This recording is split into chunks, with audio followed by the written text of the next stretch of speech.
പോത്തൻകോട് കൊല്ലപ്പെട്ട വയോധിക ശാരീരിക അതിക്രമത്തിന് ഇരയായെന്ന് postmortem report. സ്വകാര്യ ഭാഗങ്ങളിലടക്കം മുറിവ് കണ്ടെത്തി. തലക്കേറ്റ ക്ഷതമാണ് മരണകാരണമെന്നും പോസ്റ്റ്മോർട്ടം റിപ്പോർട്ട്. പ്രതി തൗഫീഖിനെ പോലീസ് അറസ്റ്റ് ചെയ്തിരുന്നു. റിനു ശ്രീധർ നൽകും വിവരങ്ങൾ. റിനു ശ്രീധർ, ആദ്യം കേട്ടതിൽ നിന്നും തികച്ചും വ്യത്യസ്തമായ ഒരു സംഭവമായി ഇത് മാറുകയല്ലേ?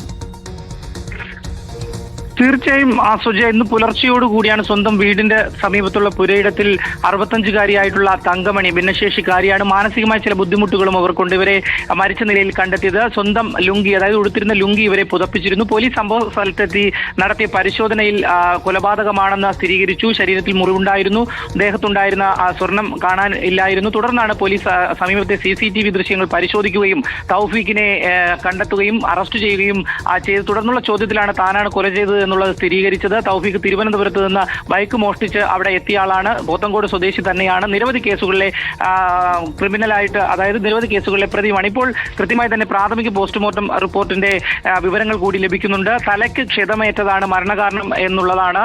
ഒപ്പം ശാരീരിക അതിക്രമത്തിന് ഇരയായിട്ടുണ്ട് എന്നുള്ളതാണ്. പക്ഷേ പോലീസ് അതൊരു ബലാത്സംഗം എന്നുള്ള രീതിയിൽ ഉറപ്പിക്കുന്നില്ല. കൂടുതൽ പോസ്റ്റ്മോർട്ടം റിപ്പോർട്ടുകൾ ലഭിച്ചതിന് ശേഷം മാത്രമേ അത്തരമൊരു സ്ഥിരീകരണത്തിലേക്ക് പോകാൻ കഴിയൂ എന്നുള്ളതാണ്. പക്ഷേ ആന്തരികമായിട്ടുള്ള, അതായത് ശരീരത്തിന്റെ രഹസ്യ ഭാഗങ്ങളിലടക്കം മുറിവ് ഉണ്ട് എന്നുള്ളതാണ് പ്രാഥമിക പോസ്റ്റ്മോർട്ടം റിപ്പോർട്ടിൽ ലഭിച്ചിരിക്കുന്ന വിവരം. അതുകൊണ്ട് തന്നെ ശാരീരിക അതിക്രമത്തിന് ഇരയായിട്ടുണ്ട് എന്നുള്ളതാണ് ഇപ്പോൾ പോലീസ് പറയുന്നത്. എന്തായാലും ഇപ്പോൾ നിലവിൽ തൗഫീഖ് കസ്റ്റഡിയിലാണ്. നാളെ ഉച്ചയോടുകൂടി കോടതിയിൽ ഹാജരാക്കുമെന്നുള്ളതാണ് പോലീസ് അറിയിക്കുന്നത്. സുജയ.